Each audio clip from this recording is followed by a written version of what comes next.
علی بھائی اگلا سوال ہے، آپ نے اپنی ایک ویڈیو میں کہا کہ قرآن حکیم کی کل آیات 6666 نہیں ہیں، جبکہ دوسری جانب ہمارے اسکولز، کالجز اور دیگر کورسز کی کتابوں میں تو یہی لکھا ہے کہ قرآن حکیم کی کل آیات کی تعداد 6666 ہے۔ پلیز یہ تو بتا دیں کہ اگر یہ کاؤنٹنگ 6666 نہیں ہے تو پھر کتنی ہے؟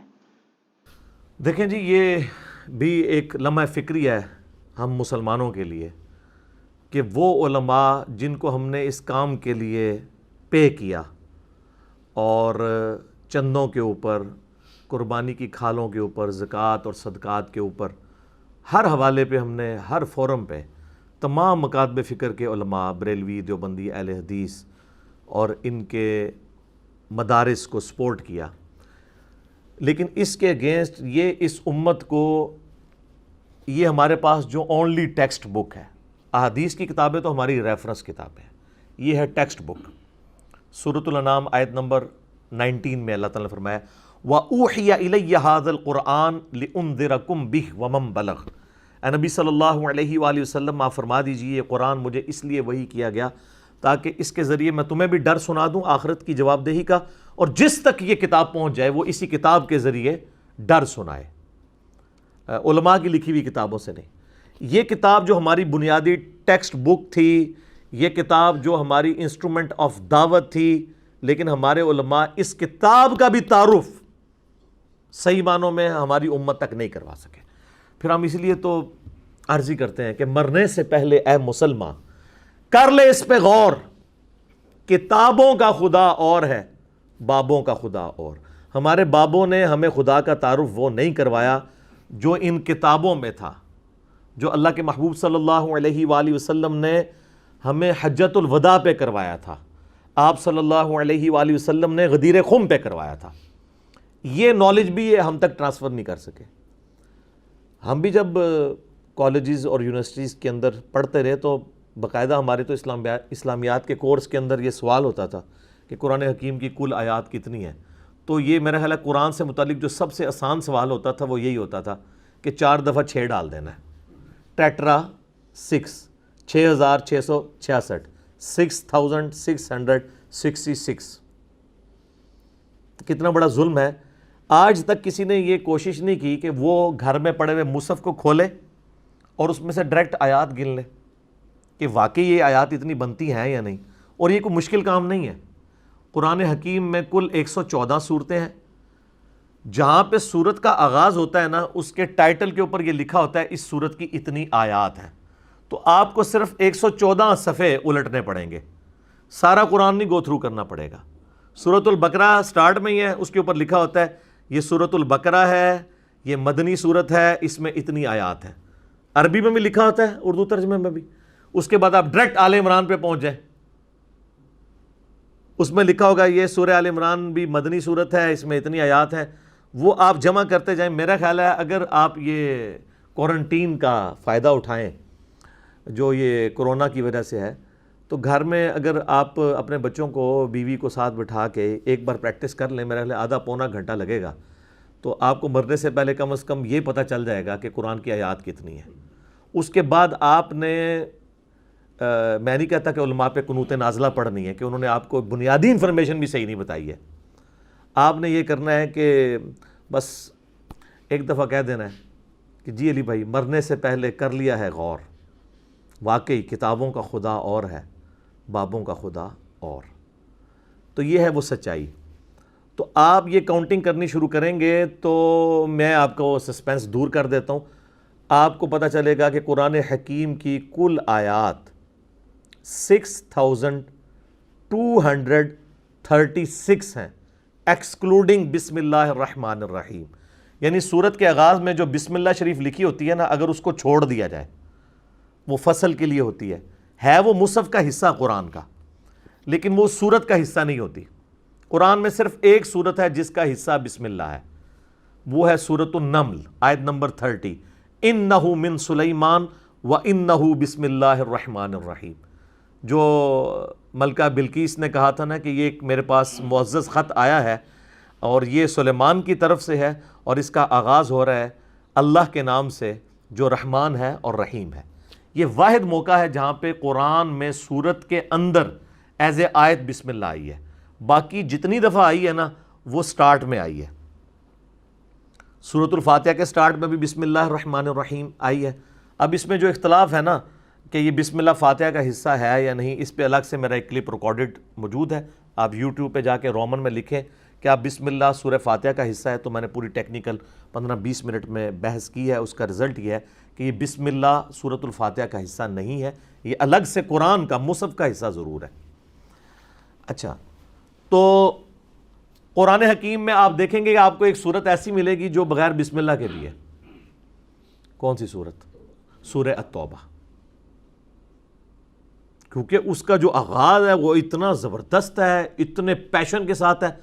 براءۃ من اللہ ورسولہ، اعلان برات ہے اللہ کی جانب سے اور اس کے رسول کی جانب سے مشرکین عرب سے جو عہد ہے. 4 مہینے کا ٹائم ہے. 23 سالہ دعوت و دین ہمارے نبی نے. 4 مہینے کا ٹائم ہے. اس کے بعد پھر جہاں پہ پائے جاؤ گے قتل کیے جاؤ گے، عذاب استیصال آئے گا، یا جزیرہ نما عرب چھوڑ کے یہاں سے چلے جاؤ. جیسے اگلی امتوں پر انبیاء کے انکار کے اوپر عذاب استیصال آتا تھا. سورہ توبہ کی آیت نمبر 14 میں آیا کہ اس دفعہ عذاب استیصال کی شکل یہ ہوگی کہ صحابہ اکرام علیہم رضوان کی تلواریں تم پر مسلط ہوں گی اللہ کی طرف سے. جس طرح کہ اگلے زمانوں میں آسمان سے پتھر آتا تھا یا زمین میں غرق ہوتے تھے ہواؤں کے ذریعے، سمندر میں ڈوب کے. یہ نبی علیہ السلام کی ایک خصوصیت ہے کہ عذاب استیصال قتال کی شکل میں آیا. اسی طریقے سے اگلے انبیاء کا معجزہ جو دعوی نبوت والا ہوتا تھا وہ ٹینجیبل ہوتا تھا. عصا کا سانپ بن جانا، مردے کا زندہ ہو جانا. ہمارے نبی علیہ السلام کے بھی کئی ایک معجزات ہیں، لیکن دعوی نبوت والا معجزہ ایک ہے، یہ قرآن، جو سورۃ العنکبوت میں آیا کہ یہ نبی علیہ السلام کا معجزہ ہے. بخاری مسلم میں حدیث ہے کہ ہر نبی کو اللہ نے کوئی نہ کوئی معجزہ دیا اور اس پر ایمان لانے والے لوگوں کی تعداد ڈیپینڈ کرتی تھی اس نبی کو دیے گئے معجزے پر. مجھے اللہ نے وحی کا معجزہ دیا ہے. میں امید کرتا ہوں سب سے زیادہ متبعین قیامت والے دن میرے ہوں گے، کیونکہ میرا معجزہ سب سے بڑا ہے. تو ہمیں نظر بھی آ رہا ہے الحمدللہ. تو یہ اللہ کے محبوب صلی اللہ علیہ وآلہ وسلم کا معجزہ ایسا ہے جو قیامت تک کے لیے، کیونکہ آپ کی نبوت قیامت تک کے لیے، اب کسی نبی نے نہیں آنا. اگلے انبیاء کے معجزے کی ویڈیو کوئی نہیں دکھا سکتا. ہم اپنے نبی علیہ السلام کا معجزہ سب کو دکھا سکتے ہیں کہ یہ معجزہ ہے. اس وقت شاعری عروج پہ تھی. آپ ذرا دیکھیں اس زمانے کے بڑے بڑے شعراء نے کلام پھاڑ دیے اس کو پڑھ کے. آج سائنس اپنے عروج پہ ہے. قرآن کی کوئی ایک آیت بھی ایسی نہیں جو اسٹیبلش سائنس کے خلاف ہو. ہائپوتھیسز یا تھیوریز کی بات نہیں ہو رہی، اسٹیبلش سائنس. خیر یہ ایک میرا فیوریٹ ٹاپک ہے، اس پہ میری کئی ایک ویڈیوز ہیں، میں اس طرف نہیں جانا چاہتا. اصل بات کی طرف واپس آتے ہیں جو قرآن کی آیات کی تعداد کا مسئلہ تھا. تو یہ آپ کو یہ بھی انہوں نے صحیح نہیں بتایا. آپ بسم اللہ کے بغیر اگر کاؤنٹ کریں گے تو 6236 آیات بنیں گی، اور اگر بسم اللہ کو آپ کاؤنٹ کر لیں گے بیچ میں تو آپ کو 114 صورتیں ہیں، ان میں سے ایک صورت کا سٹارٹ تو بسم اللہ سے نہیں ہے، کیونکہ اس صورت میں اللہ تعالیٰ کے غضب والا جو ایلیمنٹ ہے وہ ڈومیننٹ ہے. اور یہی اس کی حکمت ہے کہ الرحمن الرحیم سے اسے شروع نہیں کیا گیا. اللہ کی وہ والی صفت جو ہے اس کو ڈومینیٹ نہیں کیا گیا. یعنی اکثر لوگ پوچھتے ہیں نا سورہ توبہ سے پہلے بسم اللہ کیوں نہیں ہے؟ اس کی ریزن یہ ہے کیونکہ وہ آخری صورتوں میں سے اور اس میں اللہ نے اعلان برات کی ہے. یہ اس کی ٹیکنیکل ریزن ہے. تو اس کو نکال دیں. باقی کتنی بسم اللہ بنی؟ 113.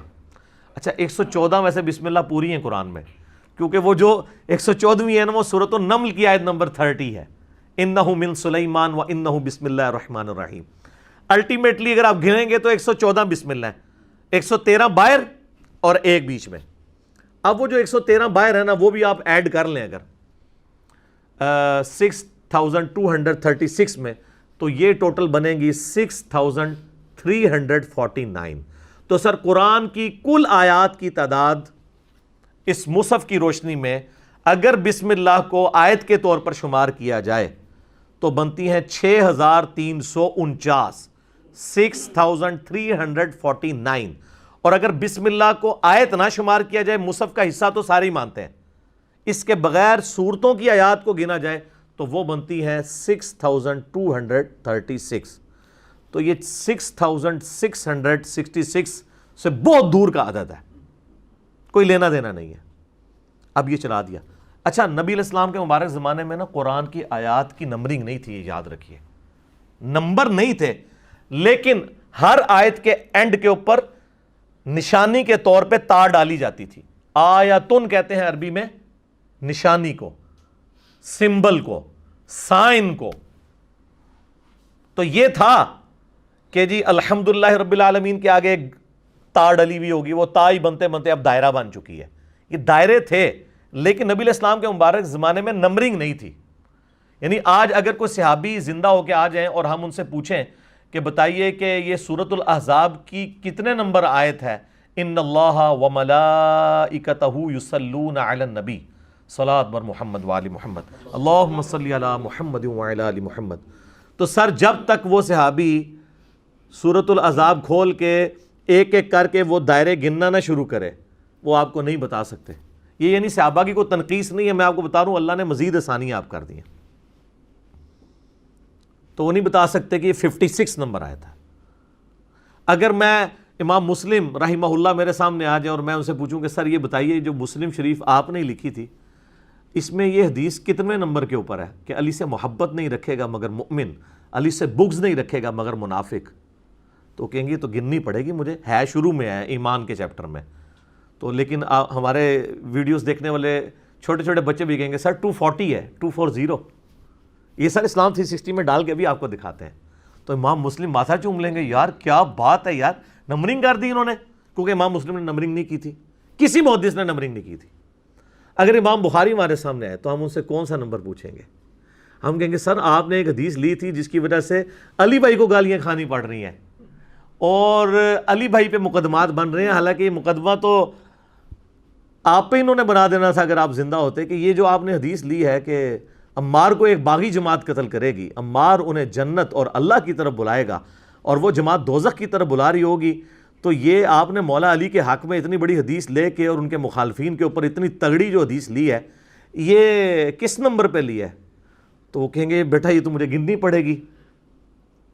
تو ہمارے عام سا اسٹوڈنٹ کہے گا سر یہ تو بڑی مشہور حدیث ہے 2812، سر ڈالیں اسلام 360 میں 2812 کھل جائے گی.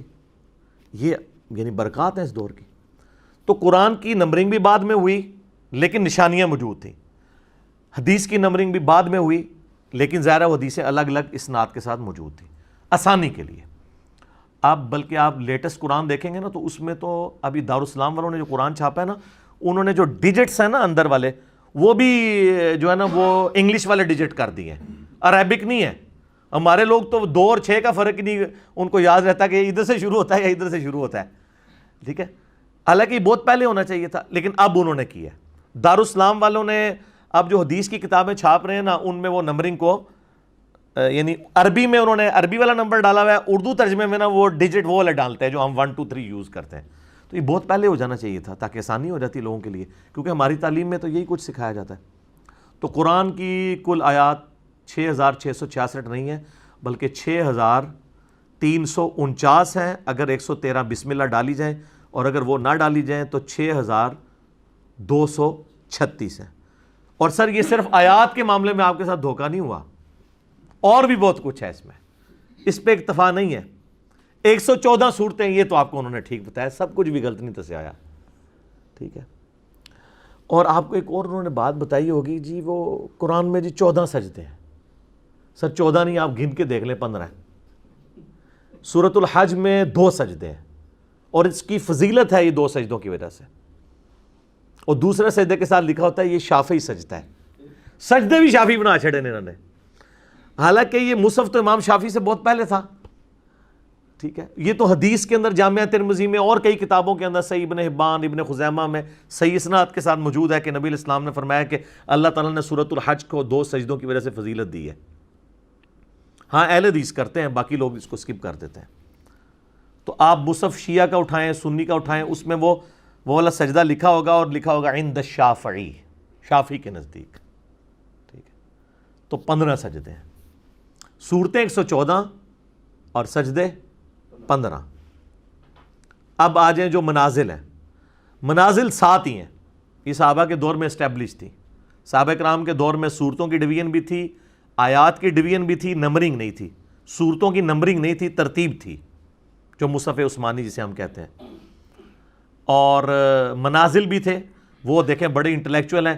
اگر سورۃ الفاتحہ کو آپ مقدمہ مان لینا تو پہلی منزل میں 3 صورتیں ہیں، دوسری میں 5، تیسری میں 7، چوتھی میں 9، پانچویں میں 11، اور چھٹی میں 13، اور 7ویں منزل میں 65، وہ بھی 13 کا ملٹیپل بنتا ہے، 13 ملٹیپلائڈ بائی 5، اور آلموسٹ برابر ہی ہیں، تھوڑا بہت فرق ہے، لیکن انہوں نے صورتیں نہیں توڑی.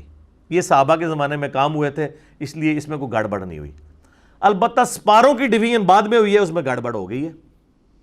سپارے تو تابعین کے دور میں بنائے گئے، جب لوگ سست ہو گئے تو انہوں نے کہا چلو لوگ ایک ہفتے میں قرآن نہیں ختم کر سکتے. صحابہ کرام تو ایک ہفتے میں قرآن ختم کرتے تھے، ایک ایک منزل پڑھ کے، وہ نشانیاں لگی ہوئی تھی. بعد میں جب سستی آئی تو لوگ ایک مہینے میں قرآن، اب تو سر ایک مہینے کیا، ایک زندگی میں بھی ایک قرآن صحیح طریقے سے نہیں پڑھتے لوگ. تو پھر جب سستی آئی تابعین کے دور میں تو ان کا روز کا ایک ہم ایسا کر لیں، جز بنا لیں کہ ہم ایک مہینے میں قرآن مکمل کریں. جز عربی میں وہی ہم پارا کہہ دیتے ہیں، اردو کے اندر فارسی میں، تو 30 پارے بن گئے آلموسٹ نبی علیہ السلام کی وفات کے آپ سمجھ لیں 60-70 سال کے بعد. اب وہ پارے چونکہ لوگوں نے بنائے تھے، میرا خیال ہے وہ کوئی بندہ انہوں نے کوئی ناڑی بٹھایا ہوا تھا اس میں، اس نے جناب میرا خیال ہے ایسے کیا ہوگا اور وہ صفحے گننے شروع کیے، برابر برابر کر کے اس نے 30 بنا دیے. اور اس میں ظلم یہ کر دیا کہ سورۃ الحجر آپ دیکھ لیں، پارہ نمبر 13 کی آخری آیت سورۃ الحجر کی پہلی آیت ہے، اور باقی پوری سورۃ الحجر پارہ نمبر 14 میں ہے. ایک لائن کا کیا ایڈوانٹیج اس نے لے لیا ہے، سورت توڑ دی. کیا ہی زبردست ہوتا کہ سورۃ الحجر سے ہی پارہ نمبر 14 کا آغاز ہو رہا ہوتا. ایک لائن کی آیت ہے، کوئی لائن یہ نہ سمجھے گا کوئی صفحے کی ہے، ایک لائن، پوری لائن بھی نہیں بنتی، وہ کھینچتان کے اسے لمبا کر کے لکھتے ہیں. آدھی لائن کی وہ آیت ہے، وہ انہوں نے پارہ نمبر 13 کے اینڈ پہ رکھی اور پورا پارہ نمبر 14 کے اندر باقی صورت ٹرانسفر کر دی. ان کو کیا مسئلہ تھا کہ مطلب یہ شروع نہیں کر سکتے تھے وہاں سے سورۃ الحجر کو؟ اگر یہ پارہ نمبر 14 کے سٹارٹ میں لے آتے تو اس میں کوئی پرابلم تھی ان کو؟ اعوذ باللہ من الشیطان الرجیم، بسم اللہ الرحمن الرحیم. آپ دیکھیں نا جی، آغاز میں تو کہتا ہوں بڑا مزہ آتا. سٹارٹ ہو رہا ہے الف لام را. ہو سکتا ہے انہوں نے کہا جی میں ان کو حروف مقطعات سے شروع کرنا پڑ رہا ہے اور یہ الف لام را سے ہمارا 14واں پارہ نہ شروع ہو، تو میں ان کو اس وقت اگر ہوتا یا یہ اب ہوتے تو میں ان کو پھکی دیتا کہ آلریڈی تم لوگوں نے ایک پارہ شروع تو کیا ہوا ہے ایسی چیز سے. یہ جو 26واں پارہ ہے وہ حامیم سے شروع ہو رہا ہے. اگر 26واں پارہ حامیم سے شروع ہو سکتا تھا سورۃ الاحقاف، تو یار 14واں پارہ الف لام را سے شروع نہیں ہو سکتا تھا؟ یہ کیا ظلم کیا ہے کہ چھوٹی سی ایک آیت انہوں نے پکڑ کے سورۃ الحجر کے ٹکڑے کر دیے. یہ آیت کتنی ہے سنیں، بسم اللہ الرحمن الرحیم. الف لام را تلک آیات الکتاب وقرآن مبین. بس 5-6 اس کے اندر کلمات ہیں، ایک لائن بھی پوری نہیں بنتی ہے، کھینچ کے لمبا کر کے اس کو ایک لائن میں لے کے آتے ہیں. آدھی لائن پونی لائن کی ایک آیت تھی، یہ اس میں ڈال دیتے. سورۃ الحجر کی آپ دیکھیں کل آیات ہیں 99، اس میں سے 98 آیات پارہ نمبر 14 میں ہے اور ایک آیت 13 میں ہے. یہ اسلام کی خدمت کی ہے جی. پھر ہم جب ان کو کہتے ہیں نا کہ یار یہ کیا ٹیکنیکلی مس ہینڈلنگ کی ہے، جب وہ گورا بھی اس کو انالائز کرتا کہتے ہیں یار یہ کیا ہوا ہے، تو ہم ان کو بتاتے ہیں یار یہ پاروں کی ڈویژن جو ہے نا یہ ہمارے بابوں کی ہے. یہ کتابوں کا خدا اور ہے اور بابوں کا خدا اور. تو میں پھر پہلے عرض کرتا ہوں پھر آگے چلتے ہیں. ابھی میں نے اس کے اوپر ڈسکشن کرنی ہے کچھ کہ مرنے سے پہلے اے مسلمان کر لے اس پہ غور، کتابوں کا خدا اور ہے، بابوں کا خدا اور.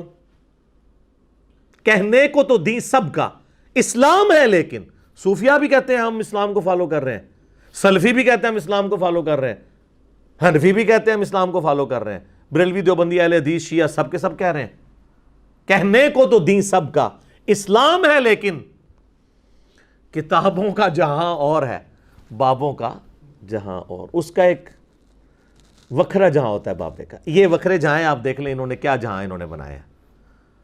تو آپ ہماری باتیں سنیں گے نا تو ایک دن آئے گا آپ بھی جھوم جھوم کے کہیں گے کہ نہ میں وابی نہ میں بابی، میں ہوں مسلم علمی کتابی، نہ میں سو کالڈ وہابی ہوں اور نہ میں سو کالڈ بابوں کا دفاع کرنے والا بابی ہوں، میں علمی کتابی مسلم ہوں۔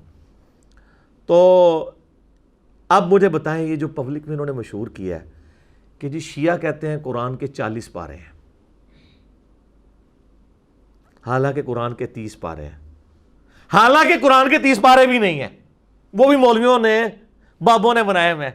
قرآن کی تو 114 سورتیں تھیں، 7 منازل تھیں، پارے تو بعد میں بنے، جو چیز بنی بعد میں اس کی بنیاد پہ کہہ رہی وہ کہتے ہیں 40 پارے ہیں اور ہم اہل سنت کہتے ہیں 30 پارے ہیں۔ اور سر 30 پارے بھی تو بعد میں ہیں، نبی علیہ السلام نے تو 30 پارے بنائے ہی نہیں ہیں، ورنہ یہ والا کام ہوا ہوتا کہ سورۃ الحجر کی 99 آیات میں سے 98 آیات پارہ نمبر 14 میں ہوتی اور ایک آیت جو ہے وہ ادھر ہوتی۔ ایک آیت سے کیا ایڈوانٹیج لیا ہے انہوں نے، سوائے قرآن کی خوبصورتی توڑ دی ہے۔ اسی طریقے سے جو رکوع ہے نا جی، رکوعوں کی تقسیم بھی بعد میں ہوئی ہے مضامین کے اعتبار سے۔ ایک سب ٹاپک سورت، آپ کو پتا ہے نا، آیات مل کے ایک سورت بناتی ہیں، ٹھیک ہے، اور وہ ایک پورا اللہ تعالیٰ کا ایک خطبہ ہوتا ہے، اس میں کئی ایک چھوٹے چھوٹے ٹاپکس ہوتے ہیں، ان کو بعد میں نا انہوں نے تابعین کے دور کے اندر ڈیفائن کیا۔ 558 رکوع ہیں قرآن میں ٹوٹل، وہ مضامین کے اعتبار سے ہوتا ہے۔ اور یہ جو رکوع ہے نا، یہ سپاروں کی تقسیم سے بھی بالا ہیں۔ آپ دیکھیں گے کہ سورہ یاسین میں سٹارٹ میں آپ جب دوسرا رکوع دیکھیں گے نا، دوسرا رکوع شروع ہوتا ہے پارہ نمبر 22 میں اور ختم پارہ نمبر 23 میں ہوتا ہے۔ یہ نہیں ہے کہ پارہ اینڈ ہوا ہے تو رکوع ختم ہوا ہے، اس لیے کہ مضمون کمپلیٹ نہیں ہوا تھا، تو رکوع جا کے بعد میں۔ لیکن یہ کمال کی تقسیم ہے۔ مجھے چند ایک جگہ پہ اختلاف ہے رکوعوں کی تقسیم کے ساتھ کہ وہ مضمون اس میں اس طرح نہیں ہونا چاہیے تھا، لیکن اوورآل یہ بہت سمجھداری کے ساتھ ڈویژن کی ہے، کوئی شک نہیں اس کے اندر۔ ظاہر انسانی کوشش، آپ اختلاف رائے کر سکتے ہیں۔ تو پاروں کی تقسیم اور رکوعوں کی تقسیم بعد کی پیداوار ہے، تو جو چیز ہی بعد میں ہے اس کے اوپر جھگڑنا، پھر جعلی قصے کہانیاں بنانا کہ جی شیعہ کہتے ہیں 40 پارے، ہم کہتے ہیں 30 پارے۔ سر آپ بھی جو کہتے ہیں نا وہ بھی ویسے ہی کہہ رہے ہیں، پارے شارے تو بنے ہی بعد میں، یہ تو صورتیں تھیں، یہ تو آسانی کے لیے۔ آپ دیکھیں گے سعودیہ کے کئی قرآن ہیں، وہ اگر آپ وہ جو ان کے اپنے لوکل قرآن شروع ہوتے ہیں نا، تو وہ ہمارا تو پارہ شروع ہوتا ہے نا تو نئے پیج سے شروع ہوتا ہے، وہ پیج کے سینٹر سے بھی ان کا پارہ شروع ہو جاتا ہے، کیونکہ وہ اس تقسیم کو اس طریقے سے لے کے نہیں چل رہے ہوتے۔ پھر آگے یہاں پہ آپ دیکھیں گے ہمارے جو مصحف کی تقسیم میں آپ کو ہر پارہ بھی 4 حصوں میں ڈیوائیڈ ہوا ہے۔ 1/4 ہے جسے ہم ربع کہہ رہے ہوتے ہیں، چوتھا حصہ، ٹھیک ہے، پھر نصف آتا ہے، اس کے بعد جو ہے ثلث آتا ہے، پھر وہ کمپلیٹ ہوتا ہے۔ لیکن آپ عرب کے قرآن دیکھیں گے نا جو عربیوں کے ہیں، اس میں یہ والی تقسیم نہیں ہوئی ہوگی۔ ظاہر ہے یہ تو عربیوں کو تو پتہ ہے کہ یہ کیا ہے۔ اچھا ہمارے یہاں پہ کئی ایک صورتیں ہیں جن کے نام ہمیں زبانی یاد ہیں، لیکن آپ عرب ملکوں میں جائیں نا تو آپ وہاں قرآن کھولیں تو ان صورتوں کے نام ہی وہ نہیں ہوں گے، انہوں نے دوسرے نام لکھے ہوں گے، وہ بھی ثابت ہے۔ مثلا ہم یہاں سورۃ المؤمن کہتے ہیں، عرب کے لوگ اسے سورہ غافر کہتے ہیں، غافر کا لفظ بھی اس میں موجود ہے، المومن کا لفظ بھی موجود ہے۔ ہم کہتے ہیں سورہ بنی اسرائیل، عرب کے قرآن آپ دیکھیں گے تو لکھا ہوگا سورۃ الاسراء، سبحان الذی اسریٰ بعبدہ۔ ہم یہاں عجم میں کہتے ہیں سورہ حامیم السجدہ، عرب کے لوگ اسے کہتے ہیں سورہ فصلت، کتاب فصلت آیاتہ۔ تو یہ دو نام ہیں، لیکن عرب و عجم میں چاند ایک جگہ پہ فرق چل رہا ہے۔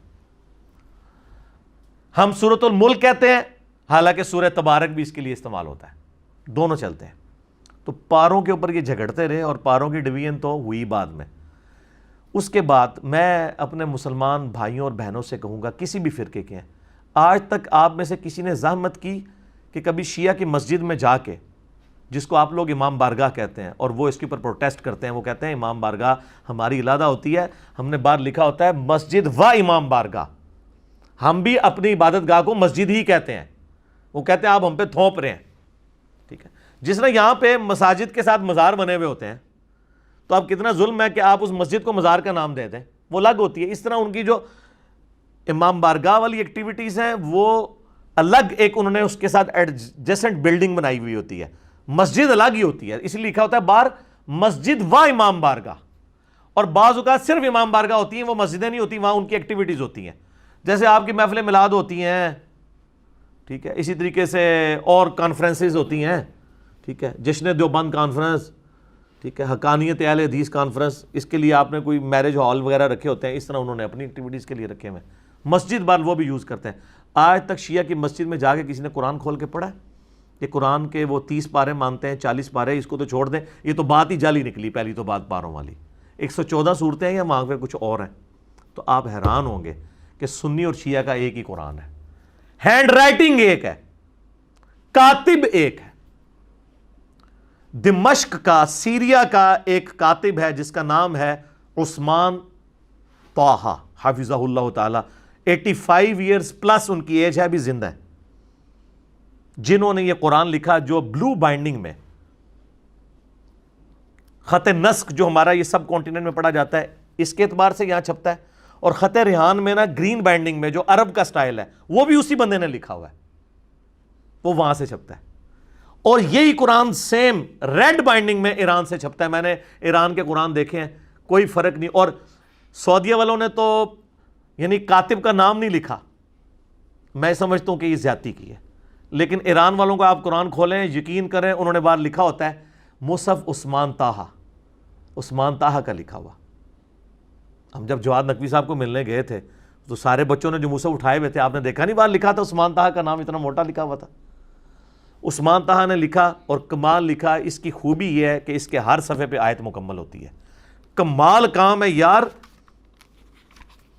6236 آیات، یا بسم اللہ ملا لیں تو 6349 آیات ہوں، اور مصحف کے کل صفحے جو ہمارے سب کانٹیننٹ کی رائٹنگ میں لکھا 611 صفحے ہیں اس کے، اور اس طرح اس کو ترتیب دیا جائے کہ ہر صفحے پہ آیت مکمل ہو رہی ہو۔ کاتب کا کمال ہے نا، یہ بڑا پڑھا لکھا بندہ ہے۔ یہ 1988 میں ان کو سعودیہ بلایا گیا تھا شاہ فہد پرنٹنگ پریس کے لیے قرآن لکھنے کے لیے۔ یہ 10 سال سعودیہ میں رہے ہیں، اور اس 10 سالوں میں انہوں نے 4 مصحف لکھے ہیں، اور وہ مصحف اللہ کے فضل سے پوری دنیا میں چل رہے ہیں، جن میں سے ایک یہ مصحف ہے ہمارا اجمی خط نسخ والا سٹائل، ایک خط ریحان والا ہے جو تھوڑا سا چپٹا کے لکھا جاتا ہے، جو یہاں پہ لوگ کہتے ہیں وہ یارو ساڈا قرآن دیو سانو، حالانکہ وہ لکھا ہوتا ہے، ٹھیک ہے۔ تو وہ بھی اس نے لکھا ہے، اور ماشاءاللہ اس کا قرآن پوری دنیا میں چل رہا ہے۔ ایران والوں نے بھی اسی سے رائٹس لیے ہیں، وہ ریڈ بائنڈنگ میں وہ قرآن چھاپ رہے ہیں۔ آپ دیکھیں گے جدھر جدھر جو جو آیت مکمل ہو رہی ہے وہی ایران والوں کا قرآن بھی، چونکہ ہے ہی وہ ہے تو کوئی فرق نہیں ہے۔ اور آپ کو بتایا گیا جی سنی شیعہ کا قرآن ہی الگ ہے، تو یہ بات بھی آپ کو غلط بتائی گئی، اور آپ نے اتنی مضبوطی کے ساتھ اس کو پکڑا۔ باقی میں ابھی وہ تعریف قرآن والے مسئلے پہ نہیں آیا، میں اگر آیا تو پھر آپ کو برا لگے گا۔ میرا یوٹیوب پہ ایک کلپ 1 ملین سے زیادہ لوگ دیکھ چکے ہیں۔ کیا صرف شیعہ ہی کافر ہیں؟ کیا تعریف قرآن صرف شیعہ نے کی ہے؟ سوالیہ نشان۔ تو آپ دیکھ لیں، اس میں میں نے پھر پورا کچا چٹا کھولا دونوں طرف کا۔ اینڈ رزلٹ یہ ہے کہ دونوں طرف کتابوں کے اندر ڈنڈیاں ماری گئی ہیں، جس کی وجہ سے قرآن کو مشکوک بنایا گیا، لیکن الٹیمیٹلی قرآن مشکوک نہیں ہوتا، کیونکہ یہ تواتر سے آیا ہے، اور قرآن کی حفاظت کی ذمہ داری کس نے لی ہے؟ اللہ نے۔ انا نحن نزلنا الذکر وانا لہ لحافظون، یہ بھی سورۃ الحجر کی آیت ہے، جنہوں تروڑیا انہوں نے، کیڑی سورت انہوں نے پان دیتی ہے، جس کی آیت نمبر 9 ہے۔ بے شک ہم ہی نے اسے نازل کیا، اور ہم ہی اس کی حفاظت کرنے والے ہیں، کیونکہ آپ علیہ السلام کی نبوت قیامت تک کے لیے ہے، اور معجزہ بھی قیامت تک کے لیے باقی۔ تو یہ جو قرآن حکیم کی آیت ہے، اس بات پہ ثبوت ہے کہ اللہ نے اس کی ذمہ داری خود لی ہے، اس کو کوئی نہیں چینج کر سکتا۔ لوگ کہتے ہیں جی یہودیاں نے ایک صورت بنا چاہیے، وہ بنا دیں، میں کہتا ہوں جی وہ پرنٹ بھی کر دیں۔ شاہ فہد پرنٹنگ پریس میں سے یہ نسخے 200 ملین ابھی تک پرنٹ ہو چکے ہیں، 20 کروڑ سے زیادہ، جو پوری دنیا میں فری بانٹتے ہیں۔ ماشاءاللہ یہ بہت بڑی ان کی کنٹریبیوشن ہے۔ میں کہتا ہوں یہودی جو ہے نا 200 کی بجائے 400 ملین چھاپ لیں آیات اور صورتیں ایڈ کر کے، وہ کسی مسلمان کے گھر میں سروائیو ہی نہیں کر سکتا۔ اس کی وجہ یہ ہے کہ قرآن کی حفاظت کی ذمہ داری اللہ نے لی ہے، اور لی ہے حفاظ کے ذریعے، سینہ مسینہ۔ آپ دیکھتے ہیں جب بھی قرآن اردو ترجمے والا چھپتا ہے نا، جو یہاں پہ تاج کمپنی نے چھاپا ہے، ضیاء القرآن نے، اس کے اینڈ پہ 5-6 حفاظ کے سائن ہوتے ہیں کہ ہم نے لفظ با لفظ پڑھا ہے، اس میں کوئی غلطی نہیں ہے۔ قرآن کی پروف ریڈنگ کون کرتا ہے؟ حافظ۔ ریٹن چیز کی پروف ریڈنگ کر رہا ہے جس کو زبانی کرائم ہے. ہائے ہائے ہائے ہائے. دنیا میں اس وقت حفاظ کی تعداد مسلمانوں کے اندر ملینز میں ہے, لاکھوں میں نہیں ہے, ملینز میں. امام کعبہ بھی غلطی کرتا ہے نا, اس کو پیچھے سے لقمہ مل جاتا ہے, کوئی لحاظ نہیں کیا جاتا. تو قرآن کی حفاظت تو اللہ نے لی ہے, سینہ بسینہ قرآن یاد کر کے ٹرانسفر ہوا ہے. قرآن دنیا میں ایک ہی ہے, مشرق سے لے کے مغرب تک, شمال سے جنوب تک. آپ انڈونیشیا کا مسلمان اٹھائیں, وہاں سے افریقہ کا اٹھا لیں, اور ادھر اوپر جا کے رشیا کا مسلمان اٹھا لیں, یا ادھر سب کانٹیننٹ کا کوئی مسلمان, آپ اس سامنے کوئی قرآن کی آیت پڑھیں نا تو وہ اگلی آیت آپ کو پڑھ کے بتا دے گا, کوئی ڈنڈی مار ہی نہیں سکتا. یہ فضیلت اور کسی کتاب کو حاصل نہیں ہے. اور سر میں موقع غنیمت جانوں تو آپ کو بتاؤں, یہی سیم کیس بخاری مسلم کے ساتھ ہے.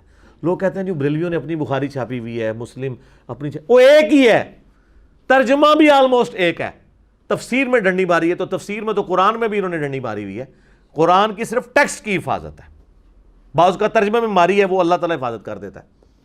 تو اللہ کے فضل سے یہ محفوظ کتاب ہے. اس کی پروف ریڈنگ کون کرتا ہے؟ حفاظ. اور اس کے ساتھ پیرلل میں حضرت عثمان غنی رضی اللہ تعالیٰ عنہ کے لکھوائے ہوئے نسخے اس وقت دنیا میں کم از کم 3 میوزیمز کے اندر موجود ہیں. رشیا کے میوزیم کے اندر, انگلینڈ کے میوزیم کے اندر, اور ایک جو ٹاپ کاپی میوزیم ہے ٹرکی کا, جس کے پہ وہ والا صفحہ بھی موجود ہے جس پہ حضرت عثمان کا خون گرا تھا, فَسَيَكْفِيكَهُمُ اللَّهُ, تجھے اللہ ہی کافی ہے ان کے اگینسٹ. وہ والا مصحف جو حضرت عثمان تلاوت کر رہے تھے تو ان کو شہید کیا گیا, وہ مصحف سیف ہے. تو اس کے ساتھ آپ ایک ایک چیز میچ کر سکتے ہیں. دنیا میں کوئی کسی مذہب کا ماننے والا اپنی ٹیکسٹ بک اس طرح کی پیش کر سکتا ہے. اور آج تو جدید دور ہے, کاربن ڈیٹنگ کروا کے دیکھ لیں, قرآن کے کتنے نسخوں کی کاربن ڈیٹنگ ہوئی ہے, وہ حضرت عثمان کے زمانے کے نکلے ہیں. تو کوئی یہ بھی نہیں کہہ سکتا کہ یار اس زمانے کا قرآن اور تھا, بدل گیا. باقی یہ جو پروپیگنڈے کر رہے ہوتے ہیں نا کہ جی اس کی فلاں قرات تھی, یہ تھی, وہ تھی, چھوڑیں. جس قرات کے اوپر اجماع اور تواتر ہے نا, وہ یہ ہے جو آپ کے ہاتھ میں ہے, جسے یہ لوگ ٹیکنیکلی قاری حضرات کہتے ہیں امام حفص کی قرات. قرآن کو بھی اماموں کے ساتھ جوڑا ہوا ہے. وہ ضرورت ہی نہیں کہہ رہے کہ امام حفص کی قرات عبداللہ ابن مسعود کے شاگرد تھے, اور وہ یہ تو تواتر سے آئے. امام حفص نہ بھی ہوتے کو فرق نہیں پڑنا تھا. یہ تو اس طریقے سے ہے کہ میں کہوں جی عثمان طہا نہ ہوتا تو یہ مصحف ہی نہ آتا. عثمان طہا کا محتاج ہے, نہ امام حفص کا محتاج ہے قرآن, نہ عثمان طہا کا محتاج ہے. بلکہ آپ مجھ سے پوچھیں تو میں تاج کمپنی کا جو قرآن لکھا ہے نا 16 سطری حفاظ والا, اس کا نام ہے 16 سطری, 16 لائنوں والا. سر اس کی رائٹنگ عثمان طہا سے بھی خوبصورت ہے. وہ پاکستان بننے سے پہلے لکھا گیا تھا. عرب کے لوگ بھی اس قرآن کی تعریف کرتے ہیں. یہاں پہ ہمارے پاس جب عرب کے حکمران آتے ہیں تو ہمارے پاکستانی ان کو نا وہ تاج کمپنی کے اس قرآن کو گفٹ کرتے ہیں جو حافظ پڑھتے ہیں. حافظوں کو زبانی نا ان کی ایک دماغ میں بھی ریل چل رہی ہوتی ہے کہ یہ آیت فلاں صفحے پہ فلاں جگہ پہ ہے. وہ جو انہوں نے کریم کیا ہے نا وہ 16 سطری قرآن ہے, 16 لائنوں والا. وہ لکھا ہوتا ہے حفاظ کے لیے. ہمارے سارے سب کانٹیننٹ میں وہی قرآن چلتا ہے. اس کی رائٹنگ بہت خوبصورت ہے. پھر اس کو کاپی کر کے ضیاء القرآن نے بھی 16 سطری بنایا, باقیوں نے بھی بنایا, قدرت اللہ والا کمپنی والوں نے بھی, اور لوگوں نے بھی. تو اللہ کا شکر ہے جی قرآن محفوظ ہے. یہ کسی مولوی کا, کسی بزرگ کا, کسی پیر کا, کسی محدث کا, کسی فقیہ کا, کسی امام کا محتاج نہیں, بلکہ اللہ نے اس کی حفاظت کا ذمہ لیا ہے. اور یہ جو اس طرح کے جو پروپیگنڈے ہوتے ہیں نا, یہ دیکھنے چاہیے کہ ان کے اندر کوئی ورت بھی ہے کہ نہیں. تو قرآن حکیم کی آیات کے والے سے بھی آپ کو غلط بتایا گیا, پاروں کے اعتبار سے بھی غلط بتایا گیا, صورتوں کی تعداد تو صحیح بتائی گئی ہے, بل صورتوں کے اندر جو کچھ لکھا ہے مضامین وہ تو ابھی تک نہیں بتا پا رہے. وہ ہم ہی چیخ چیخ کے کہہ رہے ہیں کہ سر کتابوں کا خدا اور ہے, بابوں کا خدا اور. جس خدا کا تعارف ان کتابوں سے ہوتا ہے, قرآن سے ہوتا ہے, وہ نہیں ہے جو آپ کو بابوں نے کروایا. بابوں نے تو اپنی مرضی کا خدا بنا کے آپ کے سامنے رکھا ہے. تو ہم آپ کو جھنجھوڑ کے یہ ساری باتیں بتا رہے ہیں تاکہ آپ کو یہ باتیں سمجھ آ جائیں. تو میں نے یہ ایک اوور آل پکچر آپ کے سامنے رکھ دی ہے, اور جو لوگ یہ ویڈیو دیکھیں گے ان کو آئیڈیا ہو جائے گا کہ دین جو کتابوں کے ذریعے ہے اور جو بابوں کے ذریعے اس میں فرق ہے. باقی کورس کی کتابوں میں ظاہر ہے چونکہ بابوں کے ہی زیر اثر لوگ لکھ رہے ہوتے ہیں تو وہ اس طرح چل رہا ہوتا ہے. میں نے جو قرآن کلاسز اپنی لیٹسٹ ریکارڈ کروائی ہیں اس کے پہلے 6 لیکچر صرف تعارف قرآن پہ ہیں. سر آپ دنیا میں ہزاروں کتابیں پڑھ لیں تو ایک طرف وہ نالج ہوگا ہر اعتبار سے. آپ کو ہر ٹاپک میں نے اس میں ڈسکس کیا 40 پوائنٹس, اور یہ جو کچھ میں نے آج کچھ بولا ہے نا اسی ٹاپک پہ اس سے ڈیٹیل میں اس میں بول چکا ہوں. یہ اس کے 4-5 پوائنٹس ہیں جو میں نے تھوڑے سے وقت میں ڈسکس کیے ہیں, وہ 40 پوائنٹس ہیں جو آپ سوچ سکتے ہیں نا قرآن کے تعارف پہ، وہ آپ کو 6 لیکچرز، ہمارے قرآن لیکچرز کی جو نیو کلاسز ہیں، جو ہم نے ایک ڈیفرنٹ بیک گراؤنڈ کے ساتھ سٹارٹ کیے ہیں، ایک طرح کا بیک گراؤنڈ چل رہا ہے اس کا، پیچھے وہ جو محراب سے بنے ہوئے ہیں ڈارک گرین کلر میں، اور بیچ میں وہ بڑا خوبصورت سا، تو ظاہر ہے ہمیں وہ فزیکلی تو کسی مسجد کے محراب میں نہیں بیٹھنے دیں گے، تو اسی محراب ہی چکے تھے لہندا سی کہ جناب اے ویکھو چلو اسی بیٹھے ہیں، اور اس کو ڈیفرنٹ کیا تھا کیونکہ باقی میری ساری کلاسز جو ہے نا وہ ڈیفرنٹ بیک گراؤنڈس کے ساتھ ریکارڈ ہوتی تھی. آلریڈی جو 344 کلاسز کے اندر قرآن آلموسٹ 9 سال میں مکمل ہوا ہے، اور یہ تو شاید اب 9 سال سے بھی زیادہ لگ جائیں، لیکن یہ میں تفصیلی کر رہا ہوں کہ کوئی کسر اس میں رہے نا. تو وہ ہم نے ڈیفرنٹ بیک گراؤنڈ سے کیا ہے، اس سے پتہ چل جائے کہ یہ قرآن کلاس ہے اور یہ ادر دین قرآن کلاس ہے. تو اس میں آپ 40 پوائنٹس وہ پہلے 6 لیکچر سن لیں تو آپ حیران ہو جائیں گے قرآن اینڈ ماڈرن سائنس کے اعتبار سے، قرآن کی جو ناسخ و منسوخ کا ایشو ہے، اور ہر طرح کے یہ معاملات. اس کی عربک کون سے والی عربک ہے، یہ بھی اکثر آپ سن رہے ہوں گے جو قرآن دی عربی ہو رہا ہے تو اور عربی ہو رہا ہے، او ایک ہی ہے عربی اور ہے. ٹھیک ہے جی، بس میں ہی کہاں گا غور کر، اور کہنا لیا مرنے سے پہلے اے مسلمان کر لے اس پہ غور، اور چھڑ غور کر. ٹھیک ہے، کتابوں کا خدا اور ہے، اے اور کہہ تو تے بابیاں دا خدا اور اے اور ہے تے غور کر کہ تنوں دین کچھ اور دسیا گیا. تو ایک دیہڑا آئے گا تو بھی کہیں گا انشاءاللہ کہ نہ میں وابی نہ میں بابی، میں ہوں مسلم علمی کتابی. ٹھیک ہو گیا جی.